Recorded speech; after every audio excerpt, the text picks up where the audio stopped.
ಶ್ರೀಗುರುಭ್ಯೋ ನಮಃ. ಹರಿ ಓಂ. ಭಕ್ತ್ಯಾ ಸ್ತುತ್ಯಾ ವಿರಕ್ತ್ಯಾ ಭಜದಮಲಜನ ಔನ್ನತ್ಯಭೂತಿ ಅರ್ಪಕಾಯ ಕ್ಷಿತ್ಯಾಂ ಅತ್ಯಲ್ಪ ಭೃತ್ಯೇಷ್ವಪಿ ಕುಜನಕೃತ ಔದ್ಧತ್ಯಭೂತ್ಯಾಜಕಾಯ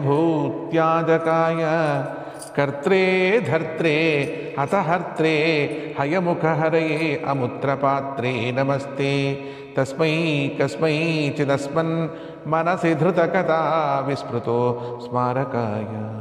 ಹರಿ ಓಂ. ನಾನು ಅಘೋರ ಭೈರವಿ ನಿಮ್ಮೊಂದಿಗೆ. ಜಗತ್ತಿನಲ್ಲಿ ಸೂತ್ರಗಳು ಎನ್ನುವ ವಿಚಾರದಲ್ಲಿ ಅನೇಕ ಸೂತ್ರಗಳನ್ನು ನಾವು ಕೇಳಿದ್ದೇವೆ. ಈ ವಿಷಯ ಕೇವಲ ಸಚ್ಚಾಸ್ತ್ರವನ್ನು ಓದಿರ್ತಕ್ಕಂತಹ ಅಥವಾ ಸಚ್ಚಾಸ್ತ್ರವನ್ನು ಅಭ್ಯಾಸ ಮಾಡಿರ್ತಕ್ಕಂತಹ ಕೇಳುವಂಥ ವಿದ್ಯಾರ್ಥಿಗಳಿಗೆ ಮಾತ್ರ ಇದು ಅರ್ಥವಾಗುವಂಥ ವಿಷಯ. ಮಾಮೂಲಿ ಜನಕ್ಕೆ ಈ ಪಾಠವು ಅರ್ಥವಾಗೋದಿಲ್ಲ. ಆದರೆ ಆಚಾರ್ಯ ಮಧ್ವರ ಮಾತನ್ನು ನಾವು ಕೇಳುವ ಮಾತ್ರದಿಂದಲೇ ನಮ್ಮ ಜನ್ಮಾಂತರದ ಕರ್ಮಗಳೆಲ್ಲ ಸವದು ಹೋಗುತ್ತೆ ಇರೋದು ಸಂಶಯವಿಲ್ಲ. ಹಾಗಾಗಿ ಇದನ್ನು ಕೇಳುವ ಒಂದು ಸಂಕಲ್ಪವನ್ನು ನಾವೆಲ್ಲ ಮಾಡೋಣ. ಉದಾಹರಣೆಗೆ ಧರ್ಮಮೀಮಾಂಸ ಸೂತ್ರ ಅಂತ ಒಂದಿದೆ, ಕರ್ಮಮೀಮಾಂಸ ಸೂತ್ರ ಅಂತ ಒಂದಿದೆ, ಪಾಣಿನಿ ವ್ಯಾಕರಣ ಸೂತ್ರ ಅಂತಲೂ ಒಂದಿದೆ, ಜೈಮಿನಿಗೆ ಮೊದಲಾದ ಪೂರ್ವ ಮೀಮಾಂಸ ಸೂತ್ರಗಳು ಇವೆ. ಹಾಗೂ ಭಗವಾನ್ ವೇದವ್ಯಾಸರಿಂದ ರಚಿತವಾಗಿರ್ತಕ್ಕಂತಹ ಬ್ರಹ್ಮಮೀಮಾಂಸ ಸೂತ್ರಗಳೂ ಇವೆ. ಶಾಸ್ತ್ರದಲ್ಲಿ ಇದಿಷ್ಟು ಬಗೆಯಾದ ಸೂತ್ರಗಳು ಇದ್ದಾವೆ. ಹಾಗಾದರೆ ಸೂತ್ರ ಅಂತಂದರೆ ಏನು, ಸೂತ್ರದ ಲಕ್ಷಣವೇನು ಎನ್ನುವ ವಿಚಾರ ನಮ್ಮ ಮನಸ್ಸಿಗೆ ಬಂದಾಗ ಅದಕ್ಕೆ ಇದು ಉತ್ತರ. ಸರ್ವೋತ್ತಮನಾದಂತಹ ಸರ್ವಗುಣ ಪರಿಪೂರ್ಣನಾದಂತಹ ಸೃಷ್ಟ್ಯಾದಿ ಅಷ್ಟ ಕರ್ತನಾದಂತಹ ಜಗತ್ಪತಿಯಾದ ಲಕ್ಷ್ಮೀಪತಿಯಾದ ಶ್ರೀಮನ್ನಾರಾಯಣನು ಸಕಲ ಬ್ರಹ್ಮಾದಿ ದೇವತೆಗಳಿಂದ ಪ್ರಾರ್ಥಿತನಾಗಿ, ಅಂದರೆ ಇವರೆಲ್ಲ ಹೋಗಿ ಪ್ರಾರ್ಥನೆ ಮಾಡ್ತಾರೆ ದೇವರನ್ನು.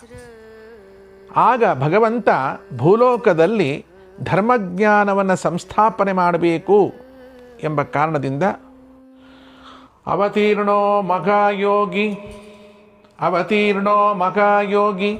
ಸತ್ಯವತ್ಯಾಂ ಪರಾಶರಾತ್.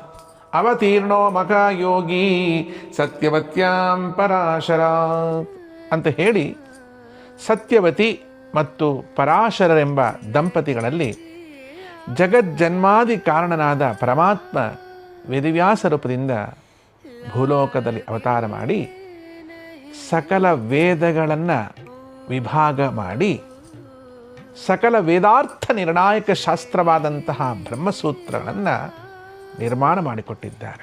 ಅತ್ಯದ್ಭುತವಾದ ಈ ಬ್ರಹ್ಮಸೂತ್ರಗಳಿಗೆ ಈ ರೀತಿಯಾದಂತಹ ಲಕ್ಷಣವನ್ನು ತಿಳಿಸಿದ್ದಾರೆ ಜಗದ್ಗುರು ಶ್ರೀಮನ್ ಮಧ್ವಾಚಾರ್ಯರು. ಏನದು? ಅಲ್ಪಾಕ್ಷರಂ ಅಸಂದಿಗ್ಧಂ ಸಾರವತ್ ವಿಶ್ವತೋಮುಖಂ ಅಸ್ತೋಭಂ ಅನವಧ್ಯಂಚ ಸೂತ್ರಂ ಸೂತ್ರವಿದೋ ವಿದುಹು ಎಂಬುದಾಗಿ ಹೇಳಿ ಇದಕ್ಕೆ ಡೆಫಿನೇಷನ್ ಕೊಟ್ಟಿದ್ದಾರೆ. ಒಂದು ಅಲ್ಪಾಕ್ಷರತ್ವ, ಅಸಂದಿಗ್ಧತ್ವ, ಸಾರವತ್ವ, ವಿಶ್ವತೋಮುಖತ್ವ, ಅಸ್ತೋಭತ್ವ, ಅನವದ್ಯತ್ವ, ಇದಿಷ್ಟು ಧರ್ಮಗಳು ಬ್ರಹ್ಮಸೂತ್ರಗಳಿಗೆ ಇದೆ ಎಂಬುದಾಗಿ ಆಚಾರ್ಯ ಮಧ್ವರು ತಿಳಿಸ್ತಾ ಇದ್ದಾರೆ. ಹಾಗಾದರೆ ಜೈಮಿನ್ಯಾದಿ ಸೂತ್ರಗಳಿದ್ದಾವೆ, ಪೂರ್ವಮೀಮಾಂಸ ಸೂತ್ರಗಳಿದ್ದಾವೆ ಎಂದು ನಮಗೆ ಪ್ರಶ್ನೆ ಬಂದಲ್ಲಿ ಹೌದು, ಖಂಡಿತ ಅವೆಲ್ಲವೂ ಉಂಟೇ ಉಂಟು. ಕರ್ಮಮೀಮಾಂಸ ಸೂತ್ರ, ಧರ್ಮಮೀಮಾಂಸ ಸೂತ್ರ, ಪಾಣಿನಿ ವ್ಯಾಕರಣ ಸೂತ್ರಗಳು, ಜೈಮಿನ್ಯಾದಿ ಪೂರ್ವಮೀಮಾಂಸ ಸೂತ್ರಗಳು, ಇವೆಲ್ಲ ಸೂತ್ರಗಳಿದ್ದಾವೆ. ಆದರೆ ಈ ಸೂತ್ರಗಳಿಗೆಲ್ಲ ಈ ರೀತಿಯಾದ ಪರಿಪೂರ್ಣವಾದ ಲಕ್ಷಣವೂ ಇಲ್ಲ. ಈ ರೀತಿಯಾದ ವಿಶಿಷ್ಟವಾದ ಲಕ್ಷಣ ಉಳ್ಳದ್ದು ಅಂದರೆ ಕೇವಲ ಬ್ರಹ್ಮಸೂತ್ರಗಳು ಮಾತ್ರ ಅನ್ನೋದನ್ನು ಶ್ರೀಮದಾಚಾರ್ಯರು ಬ್ರಹ್ಮಸೂತ್ರ ಭಾಷ್ಯ ಅನುವ್ಯಾಖ್ಯಾನಾದಿಗಳಲ್ಲಿ ಸ್ಪಷ್ಟಪಡಿಸ್ತಾರೆ. ಅಲ್ಪಾಕ್ಷರತ್ವ ಅಂದರೆ ಏನು? ಯಾವದಕ್ಷರತಾಂ ವಿನಾ ವಿವಕ್ಷಿತಾರ್ಥ ಅಸಿದ್ಧಿ ತಾವತ್ ಅಕ್ಷರವತ್ತಂ ಅಂತ ಹೇಳಿ ತತ್ವಪ್ರಕಾಶಕದಲ್ಲಿ ಶ್ರೀಮದ್ ಜಯತೀರ್ಥರು ಅತಿ ಸುಂದರವಾಗಿ ಅದರ ಅರ್ಥವನ್ನು ತಿಳಿಸ್ತಾರೆ. ಹಾಗಾದರೆ ಅಲ್ಪಾಕ್ಷರತ್ವ ಅಂದರೆ ಏನು? ಎಷ್ಟು ಅಕ್ಷರಗಳು ಇಲ್ಲದೆ ಹೋದರೆ ಹೇಳಬೇಕಾಗಿರ್ತಕ್ಕಂಥ ವಿಷಯದ ಜ್ಞಾನ ಉಂಟಾಗುವುದಿಲ್ಲವೋ ಅಷ್ಟೇ ಅಕ್ಷರಗಳನ್ನು ಹೊಂದಿರಬೇಕು. ಅದಕ್ಕಿಂತ ಹೆಚ್ಚು ಅಕ್ಷರಗಳನ್ನು ಬಳಸಲೇಬಾರದು. ಇದನ್ನು ಅಲ್ಪಾಕ್ಷರತ್ವ ಅಂತ ಕರೀತಾರೆ. ಅಂದರೆ ಏನರ್ಥ? ತಿಳಿಯಲಿಕ್ಕೆ ಯೋಗ್ಯವಾದ ಅರ್ಥಗಳನ್ನು ಮಾಡಿಕೊಳ್ಳುವುದಕ್ಕೆ ಎಷ್ಟು ಅಕ್ಷರಗಳು ಬೇಕೋ ಅಷ್ಟೇ ಅಕ್ಷರಗಳಿದ್ದರೆ ಅದನ್ನು ಅಲ್ಪಾಕ್ಷರತ್ವ ಅಂತ ಕರೀತಾರೆ. ಇದು ಅಲ್ಪಾಕ್ಷರತ್ವದ ಲಕ್ಷಣ. ಹೀಗೆ ಆಚಾರ್ಯ ಮಧ್ವರು ಒಂದೊಂದಕ್ಕೂ ಅತ್ಯದ್ಭುತವಾಗಿರ್ತಕ್ಕಂಥ ಲಕ್ಷಣವನ್ನು ಹೇಳ್ತಾ ಹೋಗ್ತಾರೆ. ಮುಂದಿನ ವಿಡಿಯೋಗಳಲ್ಲಿ ಆಚಾರ್ಯ ಮಧ್ವರು ತಿಳಿಸಿದಂತಹ ಈ ಬ್ರಹ್ಮಸೂತ್ರದ ಲಕ್ಷಣಗಳನ್ನು ನಾವು ಅನುಸಂಧಾನ ಮಾಡ್ತಾ ಹೋಗೋಣ. ಯಾಕೆಂದರೆ ನಮ್ಮ ಅವಲಕ್ಷಣಗಳೆಲ್ಲ ಕಳೆದು ಹೋಗುತ್ತೆ ಅದರಿಂದ. ಹಾಗಾಗಿ ವಾಯುಗುರುಗಳ ಅನುಗ್ರಹದಿಂದ ಈ ವಿಷಯವನ್ನು ಮುಂದೆ ತಿಳಿಸುವ ಪ್ರಯತ್ನವನ್ನು ನಾನು ಮಾಡ್ತೇನೆ.